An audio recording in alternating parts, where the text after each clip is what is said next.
Tes satu.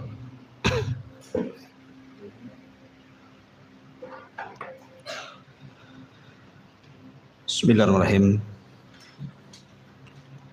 Assalamualaikum warahmatullahi wabarakatuh.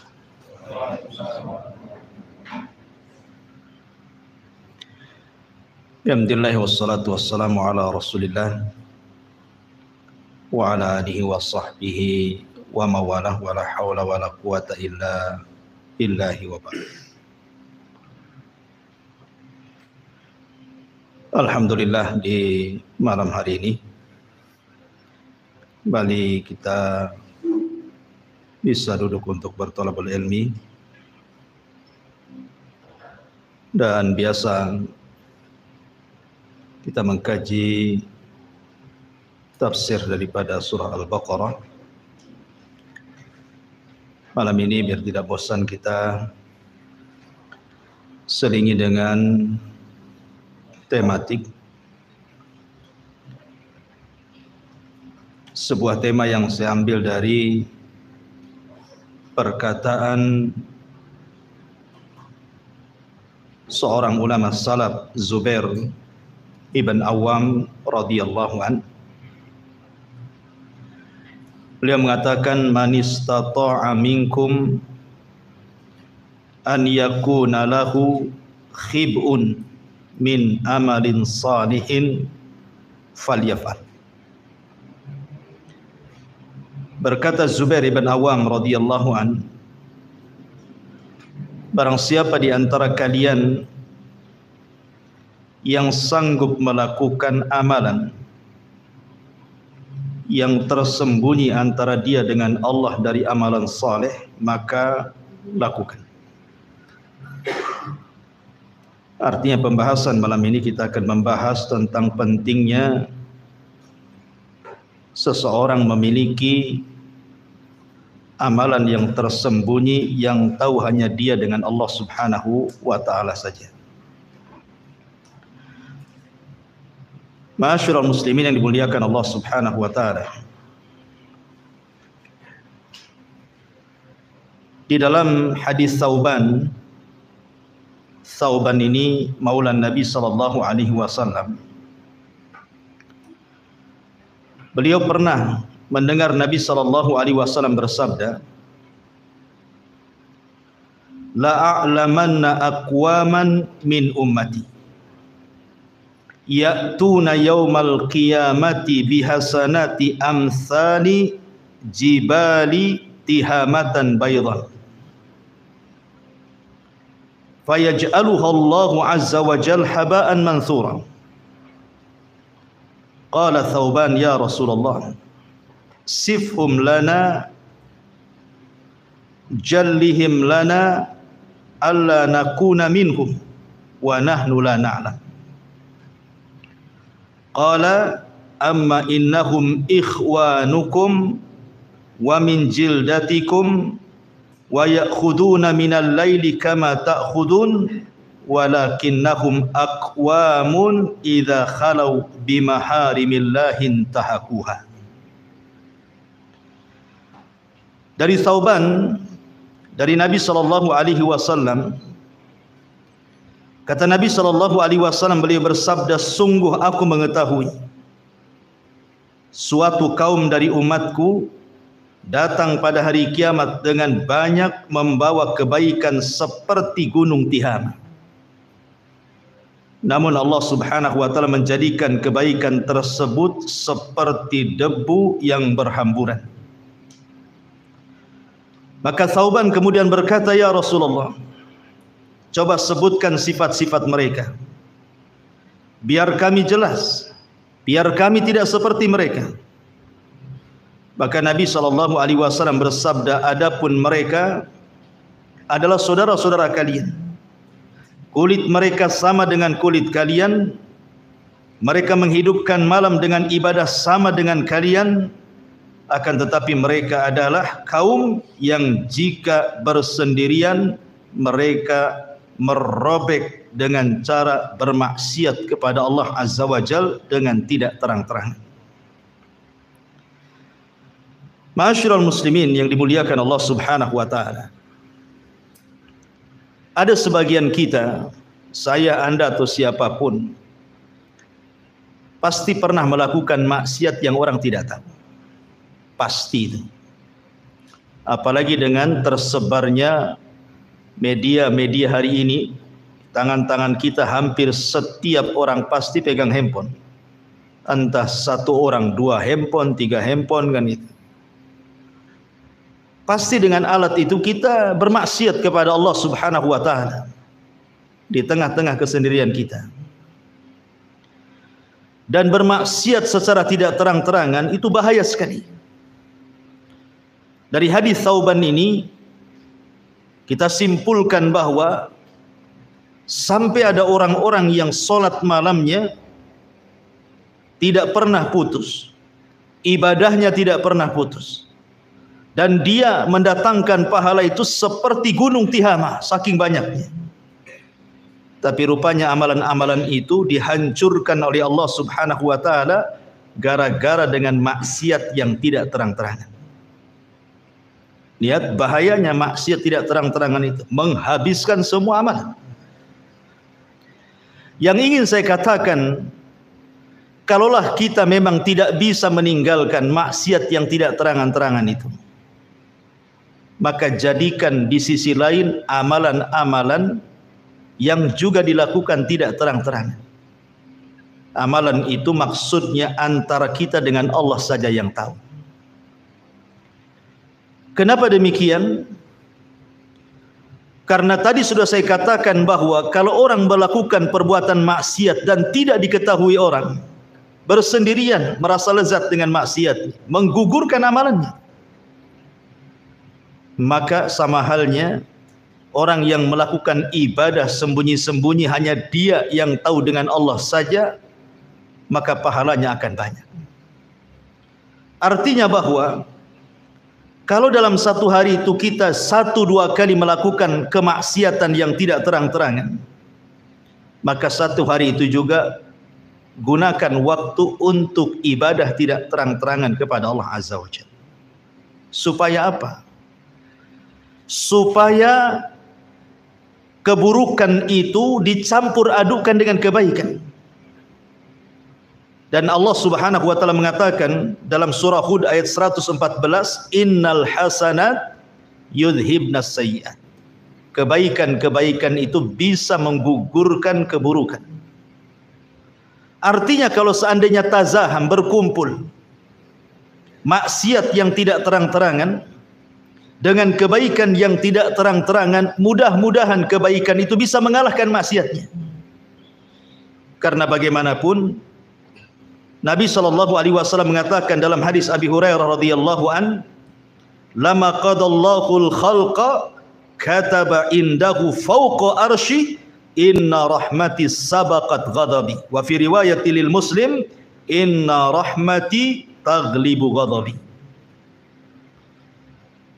Kata Nabi SAW, ketika Allah Subhanahu wa taala menciptakan makhluknya, maka Allah Subhanahu wa taala mencatat seluruh takdirnya di sisinya, di atas arasy-Nya. Kemudian Allah mengatakan, sesungguhnya rahmatku akan mendahului kemurkaanku. Dalam riwayat, sesungguhnya rahmatku bisa mengalahkan kemurkaanku. Artinya bahwa kalau seandainya kita selingi maksiat yang tidak terang-terangan dengan kebaikan yang tidak terang-terangan juga, boleh jadi kebaikan yang tidak terang-terangan itu mendatangkan rahmat, sementara maksiat yang tidak terang-terangan itu mendatangkan azab. Boleh jadi rahmat yang Allah turunkan itu bisa mengalahkan kemurkaannya, azab yang diturunkan. Makanya kenapa Nabi SAW mengatakan, lau ya'lamul mu'min ma indallah minal uqubati ma tami'a bi jannatihi ahad, walau ya'lamul kafir ma indallah minar rahmati ma qanata min jannatihi ahad. Kalaulah seorang mukmin itu mengetahui bagaimana murkanya Allah Subhanahu wa taala, tidak ada orang yang hendak masuk surga karena ketakutan dengan kemurkaan Allah Subhanahu wa taala.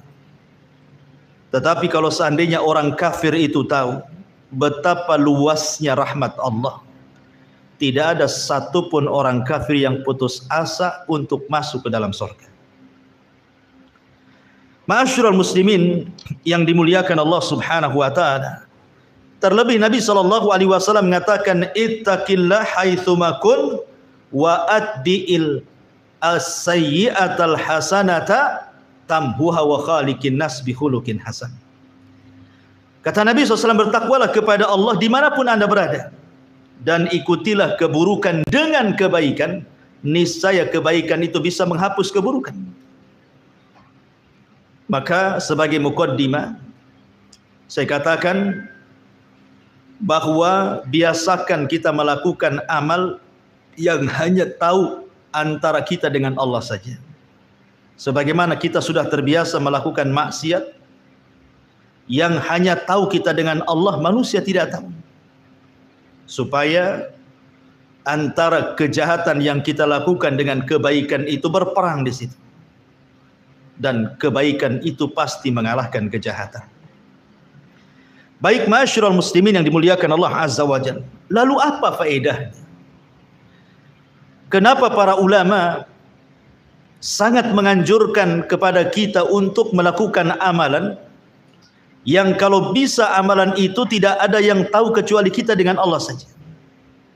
Ikhwan, ada seorang ulama salaf, Al-Hasan Al-Basri rahimahullahu ta'ala. Beliau mengatakan, in kana ar-rajulu laqad jama'a al-Qur'ana wa ma yash'uru bihi an-nas, wa in kana ar-rajulu laqad faqaha al-fiqha al-katsira wa ma yash'uru bihi an-nas, wa in kana ar-rajulu la yusalli as-salata at-tawilata fi baitihi wa indahu zuwari wa ma yash'uru bihi, wa laqad adrakna aqwaman ma kana 'alal ardi min amalin yaqdiruna an ya'maluhu fis sirri fayakunu 'alaniyatan abada. Lihat bagaimana indahnya perkataan Hasan Al-Basri. Beliau mengkisahkan tentang pendahulu-pendahulunya. Hasan Al-Basri ini hidup di zaman tabi'in. Artinya para pendahulunya para sahabat. Beliau mengatakan ada orang di zaman para sahabat, seolah-olah beliau ingin mengatakan seperti itu. Sungguh telah mengumpulkan Al-Quran, menghatamkan Al-Quran, membaca Al-Quran, dan manusia tidak tahu kalau dia menghatamkan Al-Quran. Atau seseorang memiliki kecerdasan yang banyak sekali, tidak ada yang tahu kecuali dia dengan Allah saja. Atau ada seseorang yang sholat malam panjang sekali di rumahnya, di sekitarnya, tetangganya tidak ada yang tahu, bahkan keluarganya tidak tahu. Tetapi kata Hasan Al-Basri, beliau bercerita di zamannya ini, laqad adrakna aqwaman, tapi kami mengetahui sebuah kaum, ma kana 'alal ardi min amalin yaqdiruna an ya'maluhu fi sir. Mereka hidup di permukaan bumi mengamalkan sebuah amalan, mereka tidak sanggup mengamalkan amalan itu secara tidak terang-terangan. Fayakunu 'alaniyatan abada, maka selamanya dia ingin menampakkan ibadahnya kepada manusia.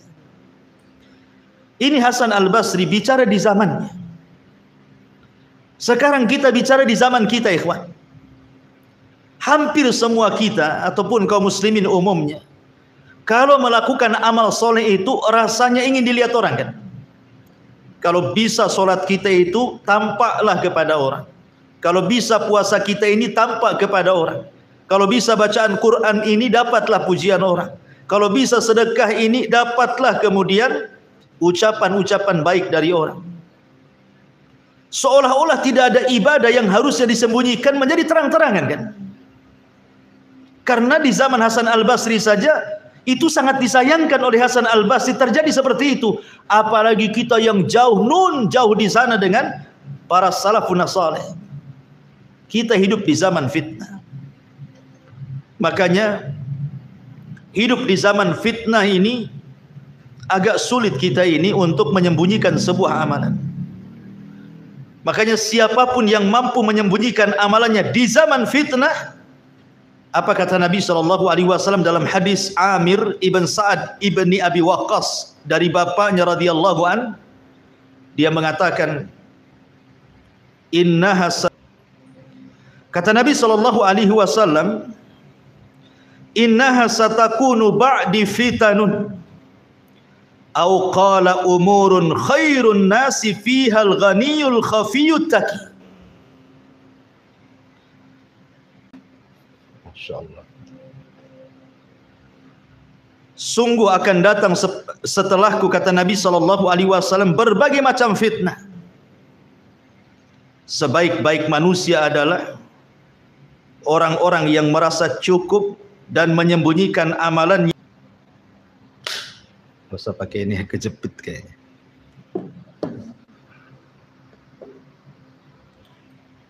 Baik.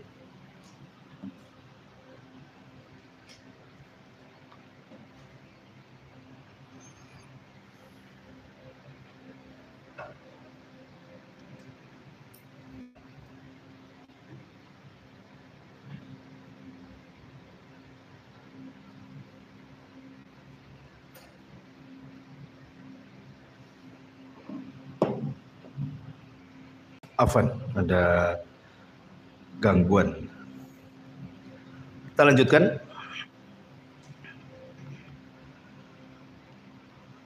Sebelum kita lanjutkan, sedikit kita akan berbicara tentang Al-Quran atau Qasasul Quran yang bicara soal amalan sirriyah. Bagaimana keutamaannya, baru kita bicara tentang hadis-hadis Rasul, baru beberapa qasasus salaf, kisah-kisah salaf, supaya menjadi ibrah dan pelajaran bagi kita. Baik. Ma'asyiral muslimun yang dimuliakan Allah Subhanahu wa taala. Di dalam surah Yusuf, saya kira kita semua sudah tahu kisahnya siapa? Nabi Allah Yusuf alaihi salatu wassalam.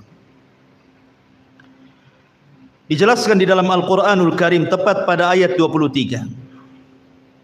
Wa rawadathu allati huwa fi baitiha an nafsi wa ghallaqatil abwabi wa qalat hayta lak qala ma'adzallah innahu rabbi ahsana mathwaya innahu la yuflihu zalimun. Dan perempuan yang dia Yusuf tinggal di rumahnya menggoda dirinya, dan dia menutup pintu-pintu lalu berkata, kemarilah mendekat kepadaku. Maka Yusuf berkata, aku berlindung kepada Allah, sungguh tuanku telah memperlakukan aku dengan baik. Sungguh orang-orang zalim itu tidak akan beruntung. Kemudian juga Allah mengatakan ayat selanjutnya, walaqad hammat bihi wa hamma biha laula an ra'a burhana rabbih kadzalika nasrifu anhu su' wal fahsya innahu min ibadinal mukhlasin. Dan sungguh perempuan itu telah berkehendak kepada Yusuf, dan Yusuf pun berkehendak kepadanya, sekiranya dia tidak melihat tanda dari Tuhannya, demikianlah kami palingkan darinya keburukan dan kekejian itu. Sungguh dia Yusuf termasuk hamba kami yang terpilih. Ikhwatu fiddin, muliakan Allah Azza wa Jalla. Kita semua tahu kisah Nabi Yusuf ketika digoda oleh siapa? Zulaiha, wanita yang sudah membesarkannya 10 tahun, tiba-tiba menaruh cinta yang luar biasa sejak diambil sampai 10 tahun dia menunggu waktu itu. Akhirnya kemudian cinta itu sudah meledak, tidak sanggup lagi dirahasiakan oleh Zulaiha. Akhirnya dia pun mengemukakan cinta itu dengan cara ingin melakukan perzinahan dengan Nabi Yusuf. Makanya kemudian suatu malam atau suatu hari Yusuf dimasukkan ke ruangannya, kemudian dikunci seluruh pintu dan juga jendela. Tidak ada orang yang tahu kecuali dia dan Yusuf. Artinya, kalau seandainya Nabi Yusuf alaihi salatu wassalam bukan laki-laki yang afaf, menjaga kehormatannya, bisa saja terjadi perzinahan antara dia dengan Zulaiha. Bagaimana tidak, Zulaiha wanita cantik, wanita yang memiliki kedudukan. Di satu sisi Yusuf seorang musafir, jauh dari keluarganya, masih bujangan lagi. Artinya bahwa memungkinkan melakukan zina itu tidak mustahil bagi Yusuf. Apalagi dijelaskan dalam Al-Quran, wa qad hammat bihi wa hamma biha. Wanita itu mau, Yusuf pun mau sebenarnya. Tetapi kalau bukan karena Yusuf alaihi salatu wassalam melihat burhana Rabbi, kekuasaan Allah subhanahu wa ta'ala, ada yang mengatakan diingatkan dengan ayahnya Ya'qub. Ada yang mengatakan Allah subhanahu wa ta'ala memasukkan kesadaran dalam hatinya. Ada yang mengatakan dia malu dengan patung yang ada di ruangan itu kemudian ditutupnya. Sadarlah dia. Akhirnya dia pun menolak ajakan Zulaiha itu. Tidak mau berzina. Dia menjaga kehormatannya dan tidak melakukan maksiat secara sembunyi-sembunyi, berkhianat kepada majikannya. Bahkan walaupun diancam ketika itu kan, kalau engkau tidak mau melakukannya, saya akan penjarakan engkau. Tapi Yusuf mengatakan, as-sijnu ahabbu ilayya, bahwa penjara itu lebih baik bagiku dibandingkan mengikuti seruan. Dari sini kisah Nabi Yusuf ini mengajarkan kepada kita tentang menghindar maksiat dengan tidak terang-terangan, dan beribadah kepada Allah juga tidak terang-terangan, menjaga kehormatan, untuk tidak melakukan perzinahan karena Allah subhanahu wa ta'ala. Makanya Allah subhanahu wa ta'ala memuji Yusuf dan mengatakan, innahu min ibadinal mukhlasin, sesungguhnya Yusuf dari hamba-hamba kami yang terpilih. Karena dia sanggup menghindari maksiat tanpa terang-terangan dan mendekatkan diri dengan pun tidak terang-terangan, hanya dia yang tahu dengan Allah subhanahu wa ta'ala saja. Ini kisah yang pertama. Kisah yang kedua disebutkan dalam surah Al-Anbiya ayat 87. Kisah siapa? Kisah Nabi Allah Yunus alaihi salatu wassalam. Ketika Nabi Allah Yunus alaihi salatu wassalam meninggalkan kaumnya, padahal Allah belum mengizinkan, belum mengizinkan Nabi Allah Yunus untuk meninggalkan kaumnya. Tetapi Yunus pergi karena kemarahannya, kaumnya tidak ada yang beriman. Akhirnya kemudian Allah subhanahu wa ta'ala menguji Nabi Yunus karena pergi tanpa ada perintah Allah subhanahu wa ta'ala. Yunus pun naik perahu. Tiba-tiba perahunya terhenti di tengah lautan tanpa sebab. Singkat cerita, akhirnya Yunus sadar bahwa ini kesalahannya. Ketika terjadi undian, nama dia pula yang keluar. Akhirnya Yunus pun mencemplungkan diri ke lautan untuk mengurangi beban kapal. Rupanya Allah subhanahu wa ta'ala sudah menyediakan al-hut, ikan yang sangat besar. Kemudian menelan Yunus alaihi salam, kemudian membawa ke dasar lautan yang sangat dalam, yang sangat gelap. Dari sini Nabi Yunus mengalami 3 kegelapan. Gelap dalam perut ikan, gelap di dasar lautan, dan gelap tengah malam. Secara logika harusnya dia mati. Tapi zat yang menghidupkan dan mematikanlah Allah subhanahu wa ta'ala. Nabi Yunus alaihi salatu wassalam tidak henti-hentinya berdoa kepada Allah di dalam kegelapan itu. Tidak ada yang tahu dia bertasbih kecuali dia dengan Allah subhanahu wa ta'ala. Bagaimana akan ada yang tahu di dasar lautan dalam perut ikan? Tidak ada yang tahu kecuali dengan Allah saja kan? Sehingga Allah subhanahu wa ta'ala berfirman dalam surah Al-Anbiya 87, fanada fi dhulumati alla ilaha illa anta subhanak inni kuntu minadh dhalimin. Maka Yunus pun menyeru dari kedalaman yang sangat gelap itu, alla ilaha illa anta, bahwa tidak ada Tuhan selain engkau ya Rabb. Subhanaka inni kuntu minadh dhalimin, sungguh aku termasuk hamba-hambamu yang melakukan kezaliman. Yunus alaihi salam terus berdoa dan bertasbih serta berzikir di perut ikan itu. Dia melakukan hubungan spesial antara dia dengan Allah saja. Tidak ada yang tahu kecuali dia dengan Allah. Rupanya disebutkan bahwa suara Nabi Yunus ini melesat ke langit, sehingga para malaikat di langit mengatakan, ya Rabb, sautun dhaifun ma'rufun min biladin gharibatin. Wahai Rabb, ada suara lemah yang telah dikenal sumbernya dari negeri yang terasing. Faqala ama ta'rifuna dzalik. Allah berfirman, tidakkah kalian mengetahui suara itu? Maka para malaikat mengatakan, la ya Rabb, manhu? Tidak wahai Rabb, siapa itu? Suara siapa itu ya Rabb? Maka Allah mengatakan, abdi Yunus, itulah hambaku Yunus sedang bertasbih di perut ikan. Maka ketika kemudian Nabi Yunus terus bertasbih, la ilaha illa anta subhanaka inni kuntu minadh zalimin, maka Allah katakan dalam Al-Anbiya 88-nya, fastajabna lahu wa najjaynahu minal ghammi wa kadzalika nunjil mu'minin. Maka kami telah memperkenankan doanya dan menyelamatkannya daripada kedukaannya, dan demikianlah kami selamatkan orang-orang yang beriman. Allah naikkan ikan itu ke permukaan, kemudian melepehkan Yunus, dan Yunus pun Allah selamatkan. Kata Allah, kalaulah bukan Yunus itu hamba kami yang senantiasa bertasbih, la labisa fil huti ila yaumi yub'atsun. Tentu Yunus akan tinggal di perut ikan sampai kiamat dibangkitkan. Lihat, apa syahidnya di sini? Syahidnya Nabi Yunus melakukan hubungan spesial antara dia dengan Allah, berkhalawat, berdua-duaan dengan Allah, bertasbih, berdoa, berzikir kepada Allah Azza wa Jal.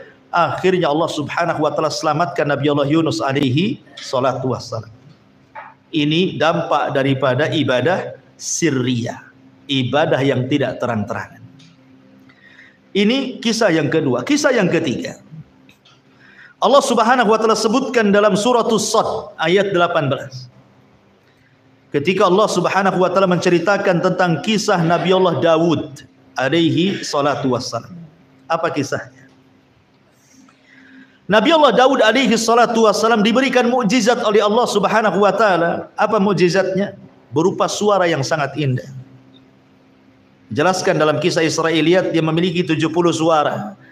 Satu suara lebih indah dibandingkan suara yang lainnya. Suara yang lainnya lebih indah lagi dibandingkan suaranya, dan begitu seterusnya. Dan Allah Subhanahu wa taala jelaskan, inna sakharnal jibala ma'ahu yusabbihna bil asyi wal isyraq. Sungguh kami telah menundukkan gunung-gunung untuk bertasbih bersama Daud pada waktu pagi dan petang. Artinya begini, ahli tafsir menjelaskan bahwa Nabi Allah Daud itu terkadang di pagi hari atau di petang hari dia keluar sendirian, meninggalkan keluarganya, meninggalkan kaumnya, difokuskan hanya untuk beribadah sendirian, yang tahu hanya dia dengan Allah saja. Terkadang dia pergi ke bukit, terkadang dia pergi ke gunung.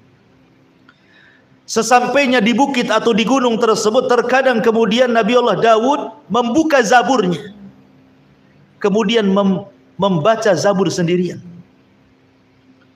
dengan niat hanya Allah saja yang tahu bacaan zabur yang dikumandangkan oleh dia dengan suara yang indah. Apabila dia sudah mulai membaca zabur itu, karena indah sekali suaranya, tiba-tiba langit gelap. Bukan gelap karena awan gelap, tetapi burung dari mana-mana datang menutupi kepala Daud. Saking banyak gunung-gunung, burung-burung itu. Kemudian burung-burung itu meminta izin kepada Allah untuk bertasbih bersama Daud, menirukan langgamnya, zaburnya Daud. Akhirnya ketika setiap kali Daud membaca zabur, setiap kali itu pula burung-burung ikut berkicau, bertasbih bersama Daud. Bahkan dikisahkan sampai burung-burung itu lupa diri, saking lezatnya, khusyuknya mendengarkan suara Daud, lupa makan, lupa minum, terkadang jatuh kemudian mati. Kemudian gunung-gunung pun cemburu dan mengatakan, ya Rabb, kenapa burung-burung diizinkan bertasbih bersama Daud sementara kami pun ingin bertasbih? Izinkanlah kami wahai Rabb. Akhirnya Allah Subhanahu wa taala firmankan, walaqad ataina Daud Walaqad ataina Dawuda minna fadlah ya jibal awwibi ma'ahu wat-tayr wa alanna lahul hadid. Dan sungguh kami telah berikan kepada Daud karunia yang besar. Wahai gunung, silahkan Anda bertasbih bersama burung-burung itu dengan Daud alaihi salam. Akhirnya gunung-gunung diizinkan bertasbih bersama Daud. Ya. Lihat bagaimana amalul anbiya di sini. Amalan para nabi. Mereka mengajarkan kepada kita bagaimana amalan-amalan itu hendaklah disembunyikan, yang tahu hanya dia dengan Allah saja. Kalau bisa kita pun seperti itu. Walaupun ibadah itu kan dibagi dua, ikhwan. Ada ibadah itu yang sifatnya alani, terbuka, nampak orang, seperti sholat jamaah, puasa Ramadan, zakat fitrah, haji, nampak. Dan itu. Atau terkadang orang hendak mencontohkan kebaikan kepada manusia biar ditiru orang, ditampakkanlah oleh dia ibadah itu. Tapi ada ibadah-ibadah itu, ikhwan, ada yang dianjurkan untuk tidak ditampakkan. Karena faedahnya ibadah-ibadah yang tidak dianjurkan untuk ditampakkan itu terkadang pahalanya jauh lebih besar dibandingkan ibadah yang ditampakkan. Contoh, Allah mengatakan, in tubdus shadaqat fa ni'mahi wa in tukhfuhu wa tu'tuhul fuqara fa huwa khairul lakum. Allah mengatakan kalau kalian menampakkan sedekah itu sebuah kenikmatan. Tapi kalau engkau menyembunyikan, kata Allah, wa in tukhfuhu wa tu'tuhu, kalau engkau menyembunyikan kemudian memberikan kepada fakir miskin, khairul lakum, itu lebih baik bagi kalian. Artinya amalan-amalan yang tidak terang-terangan itu jauh lebih besar pahalanya dibandingkan amalan-amalan yang dilakukan terang-terangan, gitu maksudnya. Makanya kenapa Nabi SAW sampai mengatakan sab'atun yudhilluhumullahu fi dhillihi yauma la dhilla illa dhilluh, kan itu ya. Ada 7 orang yang akan mendapatkan naungan di hari yang tidak ada naungan kecuali dengan Allah. Salah satunya apa? Rasul mengatakan, rajulun dzakarallaha fafadat ainah, seorang laki-laki yang mengingat Allah tiba-tiba mencucurkan air matanya. Wa rajulun tasaddaqat biyaminih la ta'lam anhu shimalu, seorang laki-laki yang bersedekah dengan tangan kanannya, tangan kirinya pun tidak tahu.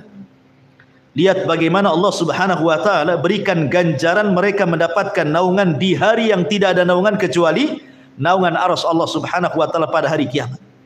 Menunjukkan bahwa amalan yang disembunyikan itu jauh lebih besar pahalanya dibandingkan amalan yang terang-terangan.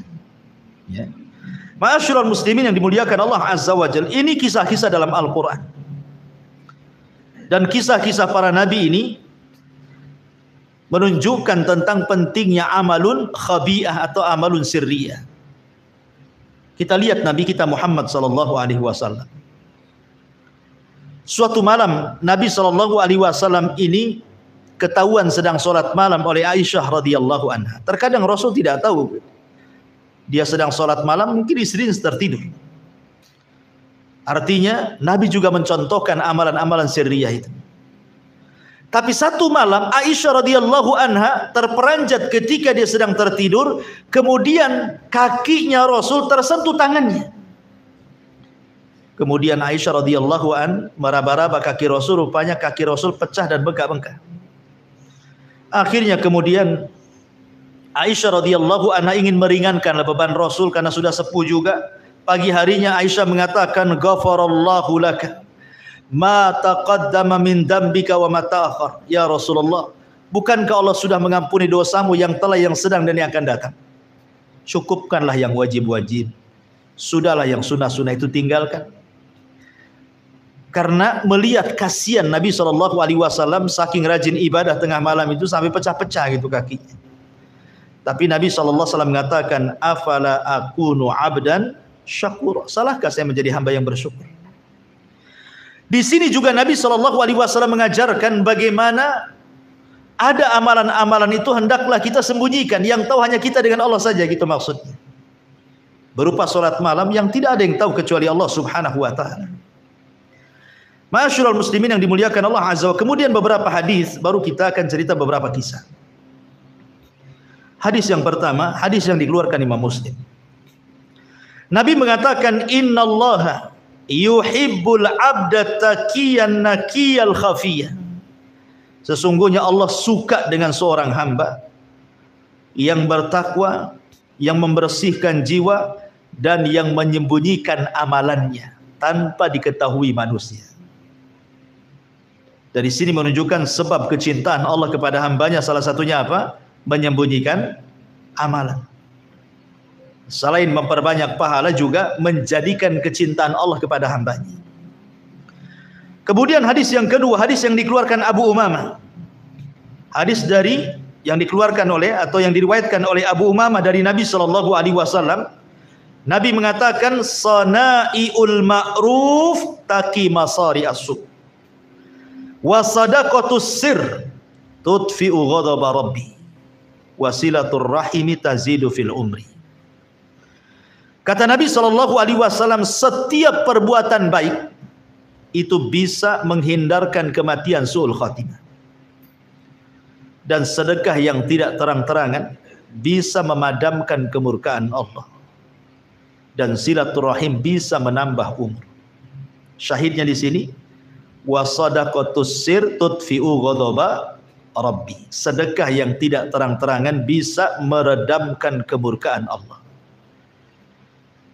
Kemudian hadis yang ketiga, hadis dari Amir ibn Sa'ad ibn Abi Waqqas radhiyallahu anhu, ataupun hadis yang lainnya, hadis yang dikeluarkan oleh Bukhari dan Muslim, tentang sab'atun yudhilluhumullahu fi dhillihi yauma la dhilla illa dhilluh, yang sudah saya tadi sebutkan.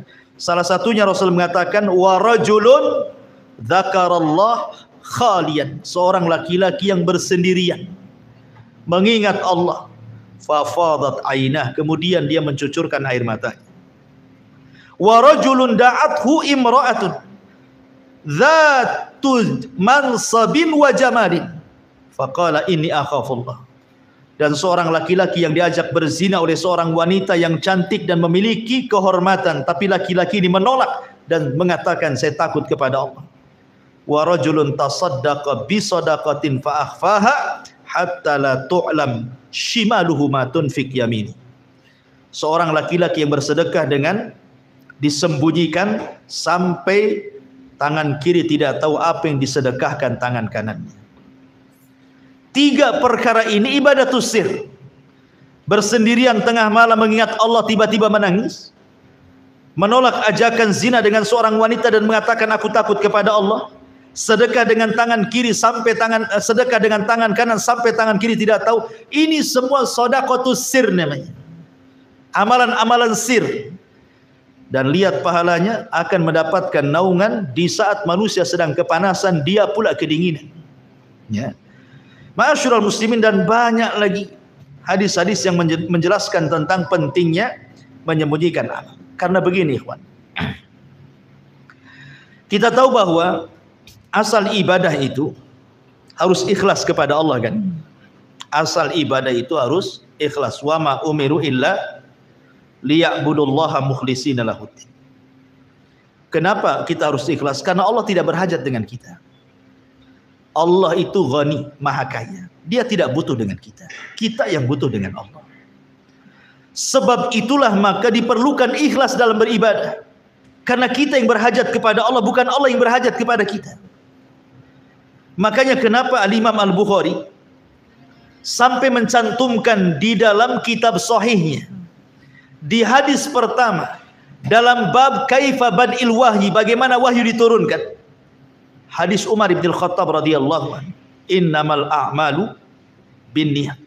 Itu pula hadis yang pertama dicantumkan oleh Imam Bukhari di permulaan kitab sahihnya. Apa alasannya? Dijelaskan oleh Imam Ibnu Battal rahimahullahu taala.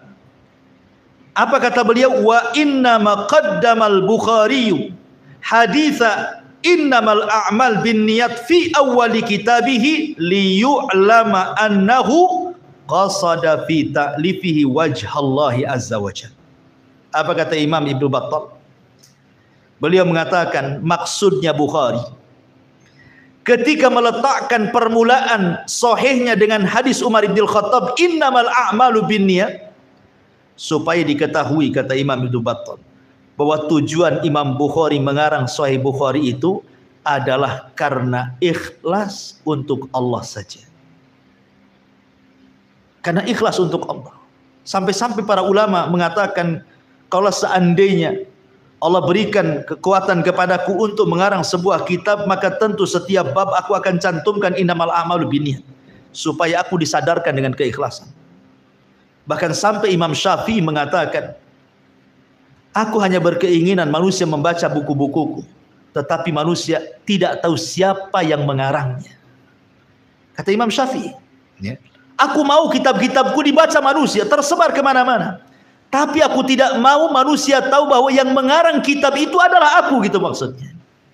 Saking ikhlasnya gitu Imam Syafi'i rahimahullahu ta'ala, dan mencontohkan bagaimana cukuplah dia saja dengan Allah yang tahu.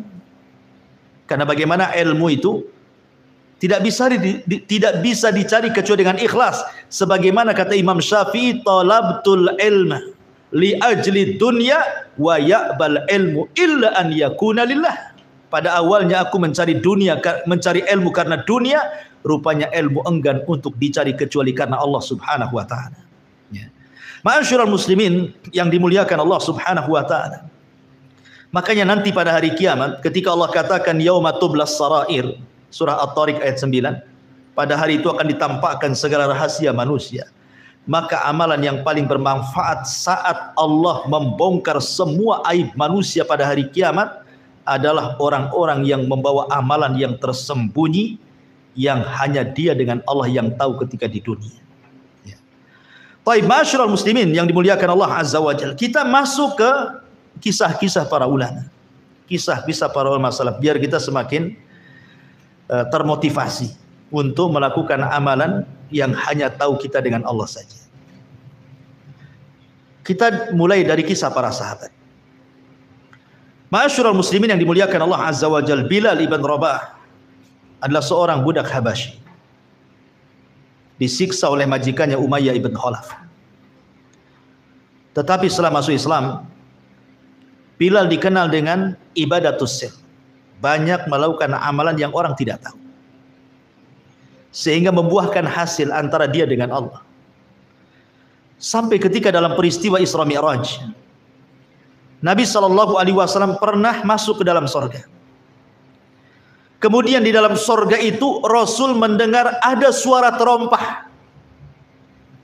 Kemudian Nabi SAW bertanya kepada Jibril, suara terompah siapa itu? Kemudian Jibril mengatakan, itu suara terompahnya Bilal. Maka Nabi SAW setelah peristiwa itu memanggil Bilal. Kemudian Rasulullah SAW mengatakan, ya Bilal, inni sami'tu khaskhasataka fil jannah, madza tasna? Bilal, aku mendengar suara terompahmu di surga. Apa yang kau lakukan? Apa yang kau amalkan? Amalan apa yang kau rahasiakan? Maka Bilal mengatakan, la syai'a ya Rasul, tidak ada wahai Rasul. Ya. Kemudian Rasul mendesak, madza tasna? Apa yang kau lakukan? Maka Bilal ibn Rabah radhiyallahu anhu mengatakan, ya Rasulullah, ma tawaddatu wudu'an illa wa qad shallaitu rak'atain. Boleh jadi karena aku selepas berwudu tidak pernah meninggalkan 2 rakaat sunnah wudu. Karena Bilal itu dikenal tidak pernah membatalkan wudu. Kalau wudu batal, wudu lagi. Batal wudu lagi. Batal wudu lagi. Itu Bilal. Dan setiap batal wudu 2 rakaat wudu. Setiap batal wudu 2 rakaat wudu. Subhanallah. Itu yang dilakukan Bilal ibn Rabah. Apa hasilnya? Terampahnya sudah sampai di surga sebelum orangnya. Karena apa? Amalus sir. Amalan yang tidak terang-terangan, yang tahu hanya Bilal dengan Allah saja. Ini satu. Kisah yang kedua, kisah Abu Bakar Siddiq radhiyallahu ma'ruf. Ya. Jadi Abu Bakar Siddiq radhiyallahu an dikenal dengan amalan hatinya. Karena boleh jadi ibadah-ibadah yang jauh lebih hebat dibandingkan Abu Bakar banyak. Ibadah-ibadah zahir maksudnya. Salat, baca Quran dan yang lainnya. Boleh jadi ada yang melebihi Abu Bakar. Tetapi Abu Bakar dilebihkan oleh Allah bima waqara fi qalbi, karena kejernihan hati kepada Allah dan Rasulnya. Dia tidak pernah ragu-ragu dengan wahyu. Bahkan satu-satunya sahabat yang masuk Islam tanpa ada keraguan itu cuma Abu Bakar. Yang lain ragu-ragu dulu. Betul ke dia Nabi? Jangan-jangan bukan Nabi? Baru setelah yakin masuk Islam. Tapi Abu Bakar tidak. Ya. Jadi kisahnya adalah Abu Bakar Siddiq radhiyallahu anhu suatu hari setelah sholat fajar, beliau keluar, dan itu dilakukan bukan sekali dua kali, berkali-kali, sehingga membuat perhatian Umar bin Khattab radhiyallahu anhu. Curigalah Umar ini, kemana lah si Abu Bakar ini? Kenapa setelah sholat subuh dia langsung pergi? Biasanya duduk, sahabat yang lain menunggu syuruk, kemudian sholat sunnah syuruk kan gitu. Ini langsung pergi, masih gelap. Diikuti oleh Umar. Rupanya Abu Bakar Siddiq radhiyallahu anhu menuju rumahnya. Setelah ditunggu agak lama, rupanya keluar membawa gandum di pundaknya. Kemudian pergi entah berantah, diikuti oleh Umar bin Khattab. Rupanya sampailah ke rumah yang ada di perbatasan kota Madinah. Ada gubuk kecil. Abu Bakar lamalah di rumah itu. Setelah agak siang, Abu Bakar keluar kemudian pulang. Umar penasaran, siapa di gubuk itu?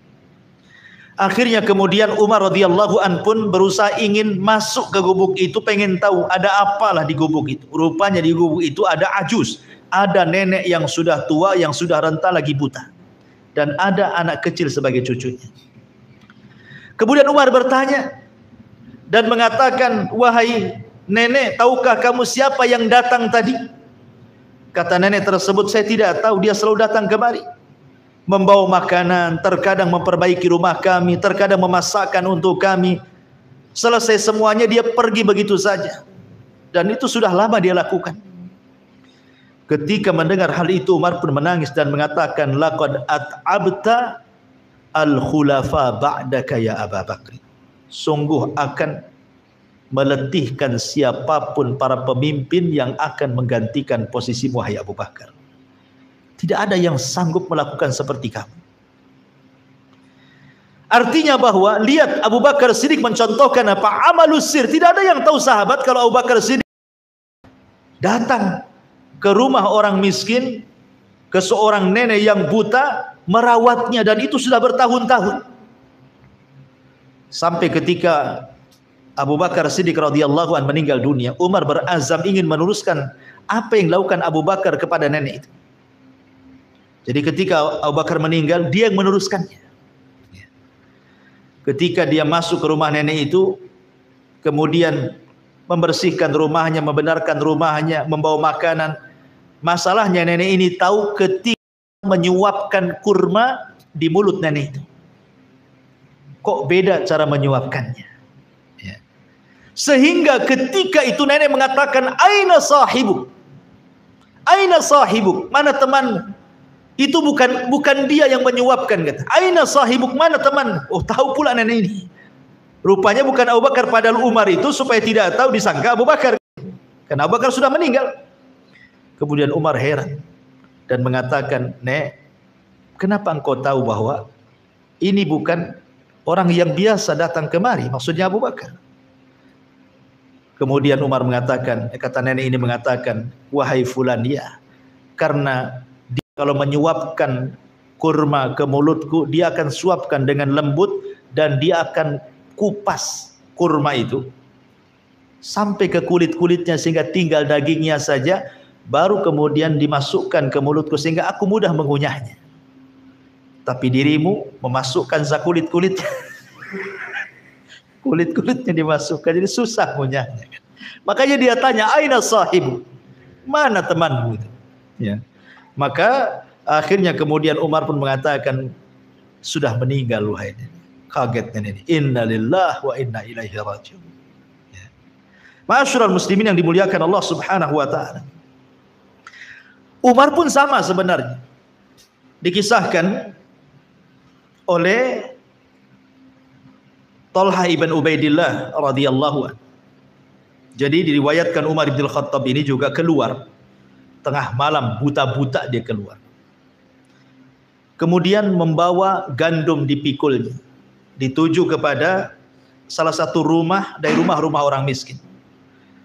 Apabila dia masuk meletakkan makanan, kemudian dia berjalan lagi, ambil lagi gandum, keluar lagi, pindah lagi ke rumah ini, ambil lagi gandum. Pokoknya setiap malam itu dia keliling ke rumah-rumah orang-orang miskin. Diletakkan di sini, setelah diletakkan pulang bawa lagi, letakkan di sini. Begitu setiap malam.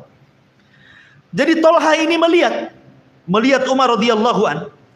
Akhirnya mengikuti kemana lah Umar bin Khattab ini. Rupanya meletakkan makanan di rumah fuqara wal masakin, dari rumah ke rumah. Sampai akhirnya kemudian Tolha ini ingin tahu.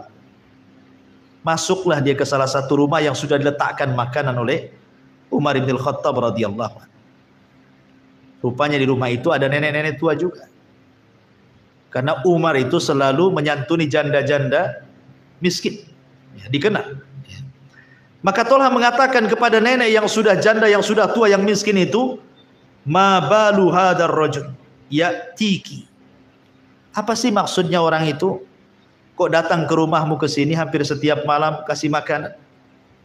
Kemudian wanita itu mengatakan, innahu yata'ahadani mundu kada wa kada. Ya'tini bima yuslihuni wa yukhriju 'annil adha. Katanya wanita itu sungguh orang itu maksudnya Umar bin Khattab. Dia kan enggak tahu kalau itu Umar. Dialah yang sudah merawatku dari tahun sekian dan sekian, katanya. Dia datang kepadaku, kemudian memperbaiki kehidupanku.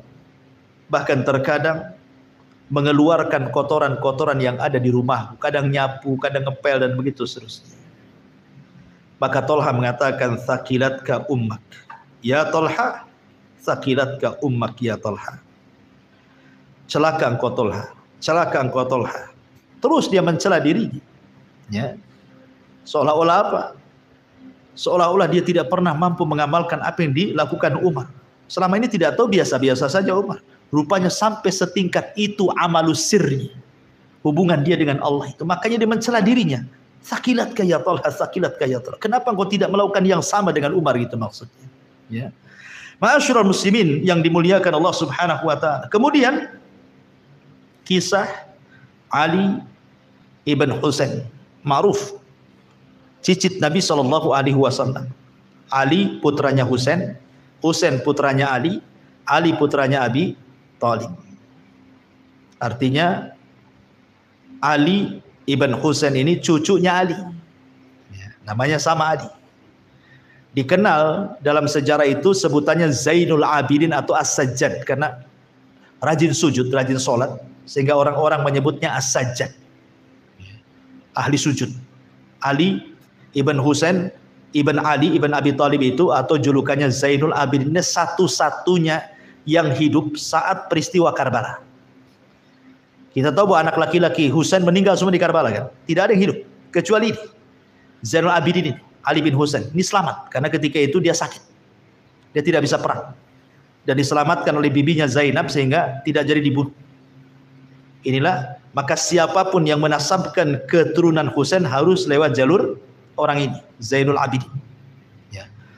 Nah, Zainul Abidin ini dikenal orangnya diberikan rizki yang luas oleh Allah Subhanahu wa ta'ala di kota Madinah, tapi tidak tampak sedekahnya, sehingga orang-orang membicarakan soal kekayaannya dan kebakhilannya. Orang kaya kok nak nampak sedekahnya, gitu maksudnya. Dia tidak tahu kalau Husain ibn Ali ini setiap malam dia memikul gandum meletakkan 70 rumah fuqara Madinah. Setiap malam bergiliran. Kalau ini sudah habis, kira-kira 1 bulan habis nih, nanti bulan depan diletakkan lagi. Kemudian pindah ke rumah ini, pindah ke rumah ini, sampai 70 fuqara Madinah ditanggung dia. Ketahuannya kenapa? Setelah dia meninggal, dikisahkan oleh Amr ibn Thabit rahimahullahu ta'ala, lamma mata Ali ibn Husain faghassaluhu ja'alu yangduruna ila athari sauda'a bi dhahrihi. Ketika dia meninggal, Ali bin Husain ini, orang-orang memandikannya, maka orang-orang yang memandikan itu melihat di balik punggungnya seolah-olah dia setiap hari memikul benda berat karena nampak hitam kapalnya itu di belakang. Ya. Faqalu, dan mereka mengatakan, ma hadza, apa ini? Faqila, maka dikatakan, kana yahmilu jurubad daqiq lailan ala dhahrihi ya'tihi fuqara ahli al-Madinah. Karena setiap malam dia memikul gandum setiap malam di punggungnya dan memberikan kepada fuqara, orang-orang fakir penduduk Madinah. Bahkan dikatakan oleh Muhammad ibn Ishaq, seorang ahli sejarah, kana nasun min ahli al-Madinati ya'ishuna la yadruna min aina kana ma'ashuhum. Ada orang-orang fakir Madinah itu yang tidak tahu soal kehidupan mereka. Kok mereka bisa makan padahal mereka enggak kerja?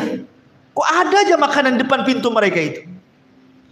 Falamma mata Ali bin Husain, ketika Ali bin Husain meninggal, apa yang terjadi? Faqadu makanu yu'tuna bihi fil lail. Tiba-tiba hilang makanan-makanan itu di pintu-pintu fuqara Madinah itu. Sudah tidak ada lagi yang dimakan. Dari situlah tuduhan-tuduhan kepada Husain ibn Ali bahwa dia bakhil, tidak bersedekah, tidak benar. Dan Allah Subhanahu wa taala singkap kebenarannya. Orang pun menyesal. Tapi begitulah terkadang orang itu kebaikan baru diketahui setelah meninggal kan. Kalau orang belum meninggal itu tidak tahu kebaikannya. Kalau sudah meninggal barulah teringat, tuh duhai beliau masih hidup, kenapa beliau cepat meninggal, dan begitu seterusnya. Ya, ini contoh ulama salaf. Kemudian contoh yang lain, ma'asyiral muslimin yang dimuliakan Allah Azza wa Jalla, dikisahkan oleh istri daripada Hasan ibn Abi Sinan rahimahullahu ta'ala, seorang tabi'in, yang mengkisahkan itu istrinya, suaminya dikisahkan. Hasan ibn Abi Sinan namanya. Kana yaji'u fayadkhulu ma'i fi firashi thumma yukhadi'uni kama tukhadi'ul mar'atu sabiyah fa idza alima anni qad nimtu salla nafsahu fa kharaja thumma yaqumu fayusalli. Ini suami saya, katanya istri Hasan ibn Abi Sinan ini, kalau malam ya layaknya seorang suami, masuk ke kamar istrinya, kemudian tidur di sampingnya, kemudian membentangkan selimutnya. Kalau istrinya sudah mulai ngorok, sudah mulai tidur tuh, pelan-pelan dia turun dari ranjang supaya tidak mengagetkan istrinya. Kemudian apa? Kemudian dia menipu istrinya. Boleh jadi meletakkan guling ke sebelahnya gitu ya. Biar tidak tahu kalau suaminya ada di sampingnya gitu ya. Makanya di sini yukhadi'uni kama tukhadi'ul mar'atu sabiyaha. Dia berusaha menipu aku seperti seorang ibu menipu anaknya. Diletakkanlah apa di sampingnya itu supaya nampak tak kosong di sampingnya gitu. Oh, suami saya masih ada. Gitu maksudnya. Subhanallah. Pelan-pelan dia turun dari tempat pembaringan, kemudian dia wudu, kemudian dia sholat malam. Ya namanya istri pasti suatu ketika tahu kan gitu. Sampai kapan melakukan seperti ini? Ya. Akhirnya kemudian satu malam ketahuan sama istrinya, diikuti nih kemana suaminya. Rupanya dia wudu, kemudian dia sholat. Besoknya gitu lagi, besoknya gitu lagi. Akhirnya istrinya kasihan dan mengatakan, faqultu lahu, aku katakanlah kepada suamiku ini, ya Aba Abdillah, kam tu'adzab nafsak. Sampai kapan kau nyiksa dirimu? Sampai kapan kau menyiksa dirimu seperti ini? Urfuk binafsik, lembutkanlah dirimu, jaga kesehatan. Setiap malam kok seperti ini. Kemudian dia mengatakan, uskuti waihaki, fayushiku an arkuda raqdatan la aqumu minha zaman. Dia mengatakan, diam engkau wahai istriku, celaka engkau. Hampir-hampir aku bangun, aku tidur dan aku tidak bisa pernah bangun selamanya. Sehingga aku gunakan hanya untuk sholat malam dan sholat malam. Seolah dia mengatakan, aku tidak mau mati dalam posisi tidur. Kalaupun aku harus mati, aku dalam posisi sholat malam. Gitu maksudnya. Luar biasa gitu. Nah, kalau antum pergi ya entah tahu kemana. Istri nyari-nyari, nggak ada di kamar, nggak ada di ruang tengah, ada curiga. Kan itu. Ma'asyiral muslimin yang dimuliakan Allah Azza wa Jalla. Makanya Imam Malik, ikhwan. Imam Malik itu ajaib kisah. Imam Malik itu satu-satunya imam madhab yang para penguasa takut dengan dia. Bayangkan, biasanya ulama takut penguasa gitu. Makanya di zaman Khalifah Ma'mun, banyak para ulama yang takut dengan penguasa terpaksa mengatakan Al-Quran makhluk. Ya. Ini enggak, penguasa yang takut kepada Imam Malik. Mulai dari pusat sampai penguasa, gubernur di bawahnya, semua takut sama Imam Malik. Dan semua para ulama menghormati Imam Malik. Dan semua orang-orang awam mengagumi Imam Malik. Luar biasa. Padahal Imam Malik itu tidak rihlah seperti ulama yang lain. Dia hanya belajar di Madinah saja. Dia tidak keluar dari Masjid Nabawi. Belajar sama ulama yang ada di Masjid Nabawi saja. Dia tidak pernah ke Mekah pun tidak dia belajar. Hanya di Madinah saja. Tapi lihat pengaruh Imam Malik luar biasa. Sampai kata Syafi'i, Imam Syafi'i mengatakan idza dzukiran najmu famalikun najm. Apabila disebut soal bintang maka Maliklah bintangnya, katanya. Kenapa Imam Malik diberikan haibah, karismatik yang luar biasa sampai ditakuti para penguasa, dihormati para ulama, dimuliakan masyarakat awam? Kata Imam Ibnul Mubarak rahimahullahu ta'ala, ma ra'aitu rajulan irtafa'a mithla Malik ibn Anas laisa lahu kathiru salatin wala siyamin illa an takuna lahu sariratun ma'allah. Lihat, ini yang kasih rekomendasi tazkiyah ini bukan sembarang orang. Abdullah ibn Mubarak, ulama dunia. Ya. Kata Abdullah ibn Mubarak, aku tidak melihat seseorang yang diangkat derajatnya seperti Malik ibn Anas, katanya. Dia tidak dikenal banyak puasanya, tidak dikenal banyak sholat malam. Kayak biasa, orang biasa lah, orang soleh biasa. Ya, ya tidak rajin kali sholat malamnya, tidak rajin juga puasa sunnahnya, tidak, biasa saja. Tetapi kata Abdullah ibn Mubarak, boleh jadi Allah mengangkat derajat Imam Malik itu kenapa? Illa antakuna lahu sarirah. Boleh jadi karena ada hubungan spesial antara dia dengan Allah yang kita tidak tahu. Ya. Boleh jadi karena ada hubungan spesial antara Imam Malik dengan Allah yang kita tidak tahu. Lihat, Allah angkat derajatnya kan. Ya. Saya kira ibadah sirriyah itu bukan perkara yang sulit, ikhwan. Kayak antum nih, berangkat dari sini atau pulang dari sini. Antum bisa sambil naik motor, sambil jalan kaki, sambil naik mobil, antum bisa berzikir kan? Bisa lah, subhanallah, walhamdulillah, wala ilaha illallah wa akbar. Subhanallah bihamdihi, subhanallah. Kan bisa saja kan? Masa antum ngomong begitu saja sendirian kan? Siapa yang tahu? Ya. Walaupun umpamanya ada yang nyerempet motor, mereka pun tak tahu antum sedang berzikir kan? Atau mungkin antum berpuasa. Kalau puasa Ramadan semua orang tahu lah puasa Ramadan. Tapi puasa sunnah, sampai ada ulama salaf itu berpuasa sunnah 40 tahun, tidak ada yang tahu, sampai keluarganya pun tidak tahu. Jadi ketika dia pergi ke pekerjaannya, dia bawa bekal, disangka oleh istrinya untuk makan dia. Rupanya sampai jalan disedekahkan bekalnya. Kemudian pulang sore barulah dia buka.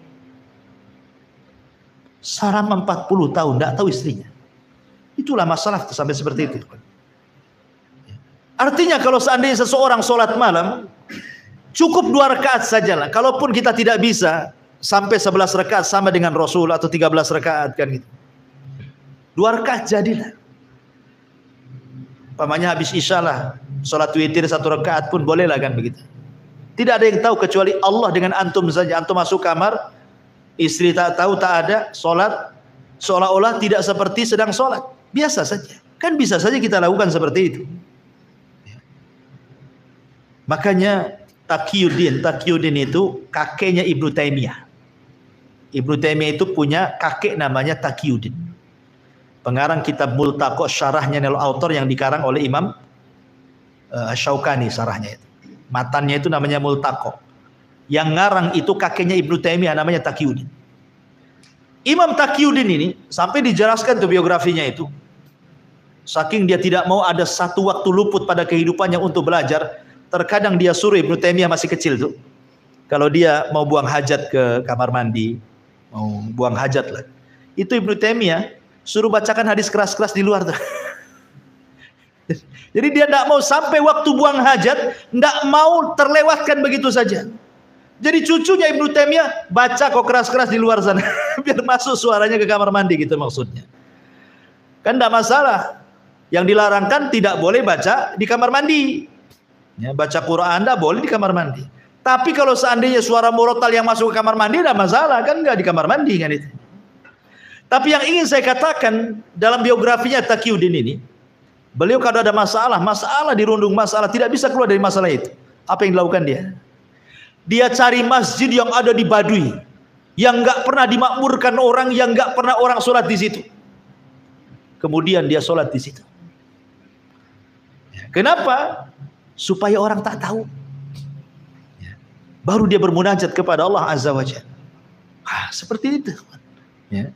Itulah yang dilakukan ulama, saking ingin punya hubungan spesial antara dia dengan Allah itu sampai nyari-nyari masjid yang tidak dimakmurkan orang. Baru dia masuk sholat di situ baru berdoa gitu ya.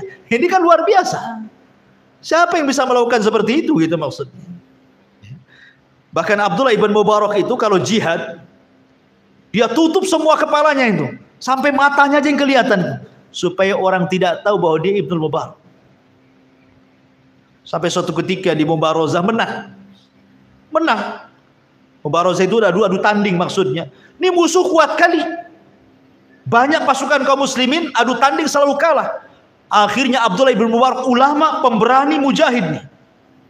Dia tutup tuh kepalanya sampai hanya lihat matanya saja. Dia bisa mengalahkan. Habis itu dia pergi ke kerumunan pasukan, nggak ada lagi orang tahu. Supaya jangan orang tahu dia Abdullah ibn Mubarak. Dia ingin amalannya yang tahu hanya dia dengan Allah Subhanahu wa ta'ala saja.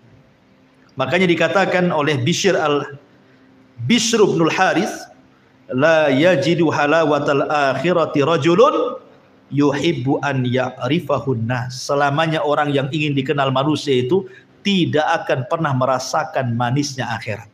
Enggak akan. Kalau setiap amalannya semua pengen tahu, enggak akan dia merasakan manisnya akhirat. Ma'asyiral muslimin yang dimuliakan Allah Azza wa Jalla. Secara ringkas karena sudah malam juga. Apa sih faedahnya? Kita ini berhubungan atau punya hubungan spesial dengan Allah itu apa sih samarahnya? Ya.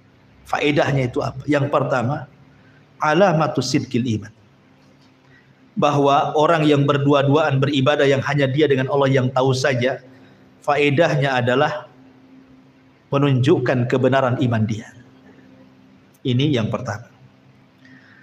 Yang kedua, ats-tsabatu fil mihani wasyada'id wal fitan.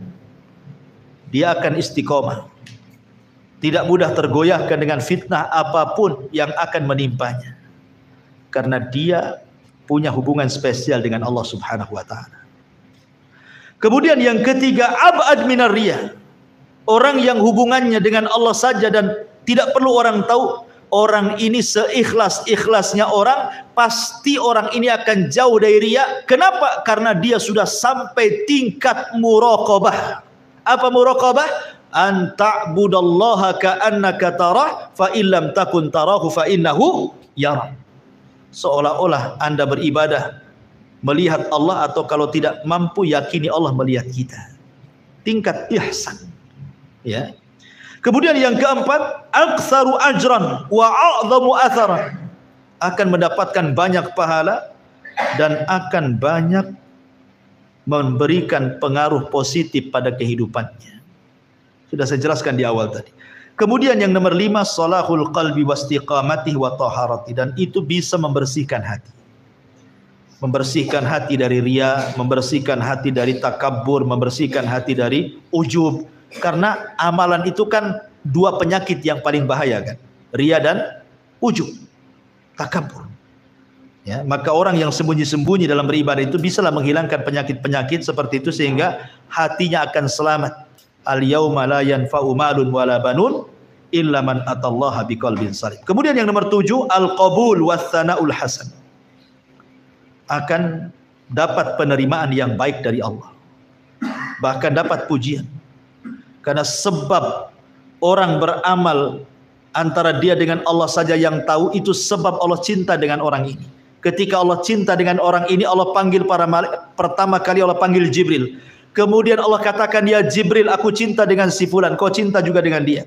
Maka Jibril akan mengatakan kepada para malaikat, hei malaikat-malaikat Allah, Allah cinta dengan si fulan, kalian pun harus cinta dengan dia. Maka Allah letakkan kecintaan di kalangan para malaikat. Setelah itu Allah letakkan kecintaan di kalangan manusia. Ya. Kemudian yang nomor 8, bahwa orang yang senantiasa melakukan amalus sir, kata para ulama, maka dia akan mendapatkan kelezatan iman. Kelezatan iman. Ya, sebagaimana disebutkan oleh para ulama, karena dia punya hubungan spesial dengan Allah masalahnya. Lalu apa saja amalan-amalan itu yang dianjurkan untuk disirkan? Pertama, sedekah. Karena sedekah sir itu bisa meredamkan kemurkaan Allah. Yang kedua, sholat malam, sholat nafilah. Ya, karena itu bentuk dekatnya seorang hamba dengan Allah di sepertiga malam, karena Allah turun ke langit dunia. Kemudian puasa, karena puasa itu pahala satu-satunya yang Allah yang menentukannya. Ibadah yang lain sudah jelas nominalnya kecuali puasa. Kata Allah Subhanahu wa taala dalam hadis qudsi, kullu amal ibni adam lahu, qala Allah taala illa siyam fahuwa li wa ana azzibi. Setiap amalan Bani Adam dikembalikan kepada yang mengamalkannya kecuali puasa. Aku yang akan membalasnya. Kemudian yang nomor 4, zikir, perbanyak zikir. Karena Rasul yang mengatakan sabaqal mufarriduna bil jannah. Mufarridun itu akan mendahului kita masuk surga. Sahabat bertanya, siapa mufarridun itu Rasul? Adz-dzakirunallaha katsira wadz-dzakirat. Laki-laki dan perempuan yang banyak berzikir. Kemudian yang kelima, berusaha untuk bersedekah, membantu fuqara, membantu para masakin, membantu anak-anak yatim, melunasi hutang orang, dan begitu seterusnya. Kemudian yang nomor 6, tafakur, melihat kebesaran Allah, melihat kekuasaan Allah. Sebagaimana hadis tadi, 7 orang yang akan mendapatkan naungan di hari yang tidak ada naungan kecuali naungan Allah. Salah satunya apa? Rajulun dzakarallaha khalian, laki-laki yang merenungkan, tafakur sendirian sampai fafadat aina, tanpa terasa mencucurkan air matanya. Ya. Kemudian yang nomor 7, baca Quran. Ya. Sampai-sampai dulu para ulama itu kalau sedang baca Quran di masjid ditutup sampai sama imamahnya.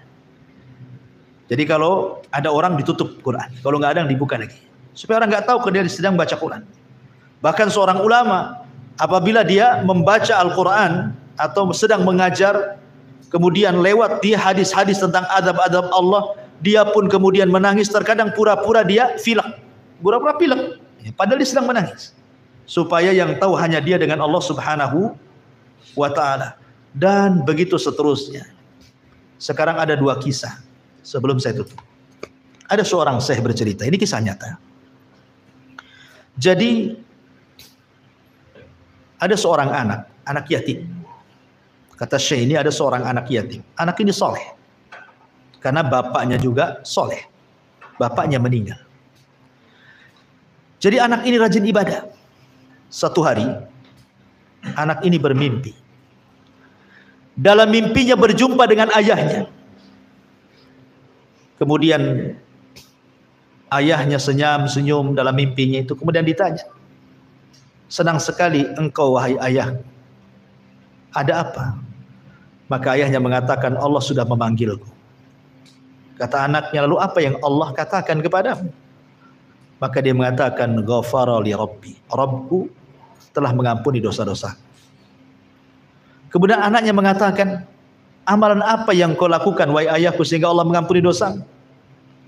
Kata ayahnya, tidak, kecuali karena doanya fulan ibn fulan. Karena doanya fulan ibn fulan. Terperanjatlah dari mimpinya. Kemudian dia pikir, ini mimpi-mimpi biasa kan. Besoknya mimpi gitu lagi, sampai berkali-kali.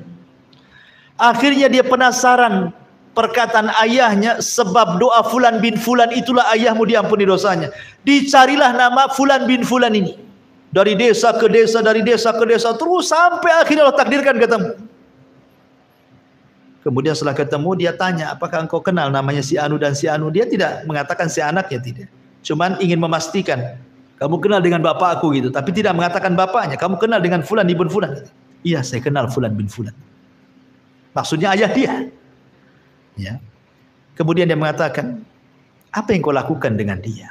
Atau apa yang ia lakukan kepada?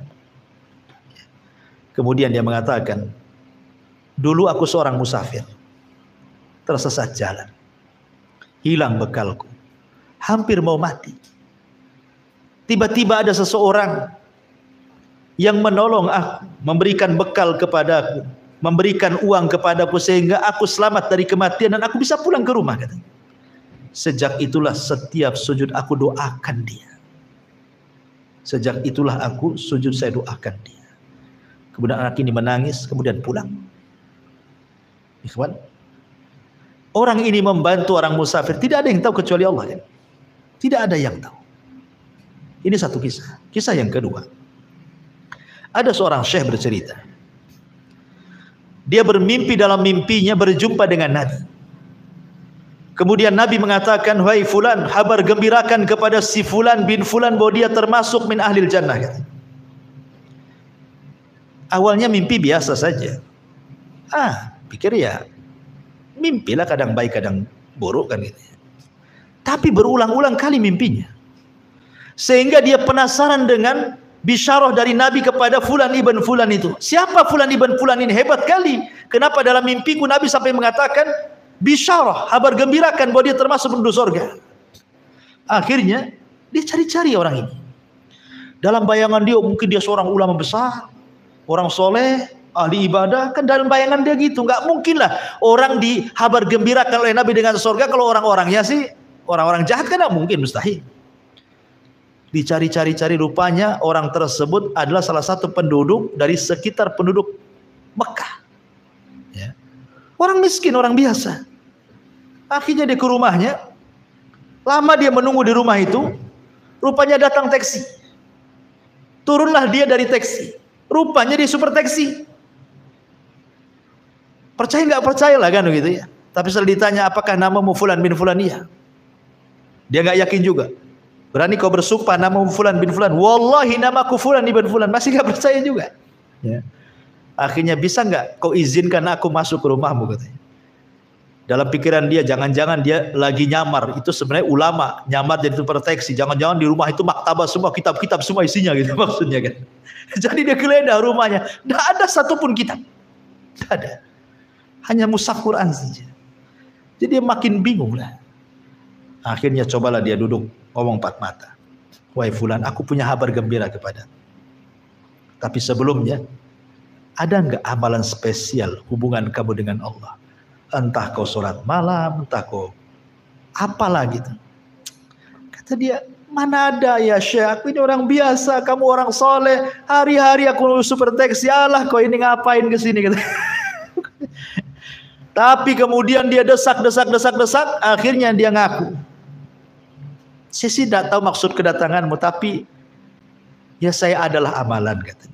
Tapi saya akan ceritakan, tolong aku minta 2 syarat, katanya. Apa syaratnya? Pertama, apa yang dimaksud bisyarah, kabar gembira yang akan kau sampaikan kepadaku itu. Yang kedua, tolong jangan ceritakan kepada siapapun apa yang saya akan ceritakan kepadamu. Oke. Akhirnya bercerita. Begini, aku punya tetangga, dia bukan orang Mekah, orang luar, tapi tinggal di sekitar sini. Dia punya 5 anak yatim. Ayahnya meninggal dunia. Aku kasihan. Karena ibunya sakit. Anaknya masih kecil-kecil. Sejak itu aku bersumpah kepada wallahi demi Allah, kata, setiap penghasilan taksiku aku akan bagi 2. Separohnya untuk menghidupi 5 anak yatim itu, dan separohnya untuk menghidupi aku dan keluarga. Subhanallah, Allah lancarkan rizkiku. Dan sudah kulakukan bertahun-tahun. Dan tidak ada orang tahu kecuali kamu, katanya. Akhirnya dia pun menceritakan, boleh jadi ini yang dimaksud, katanya. Ikhwan, terlepas kisah ini benar atau tidak, karena saya kan hanya mendengar Syekh bercerita. Tapi yang jelas bahwa amalus sir, amalan yang dilakukan secara tidak terang-terangan itu manfaatnya besar. Kenapa? Karena di zaman sekarang ini, saya ulang dari awal, kita ini melakukan dosa secara tidak terang-terangan itu mudah sekali. Dengan adanya handphone, terkadang kita nonton sesuatu yang tidak layak ditonton, melihat gambar sesuatu yang tidak layak digambar, menulis status sesuatu yang tidak layak ditulis, dan begitu seterusnya. Ya kan? Kita tidak tahu. Dan itu amalan dosa-dosa seperti ini saya katakan tadi sangat membahayakan karena bisa menghapuskan amal kan. Maka minimalnya kalau dalam satu hari kita bermaksiat 2 kali tidak terang-terangan, maka hari itu lakukanlah amalan sembunyi-sembunyi dengan tidak terang-terangan dengan Allah juga. Mudah-mudahan Allah mengatakan innal hasanat yudhibnas sayyiat. Kebaikan itulah bisa menggugurkan perbuatan jahat. Dan Allah lebih luas rahmatnya dibandingkan kemurkaannya. Wallahu a'lam bishawab. Mungkin ini yang bisa sampaikan. Mudah-mudahan ada manfaatnya. Subhanaka bihamdika asyhadu an la ilaha illa anta astaghfiruka wa atubu ilaik. Allahu ta'ala alam. Assalamualaikum warahmatullahi wabarakatuh.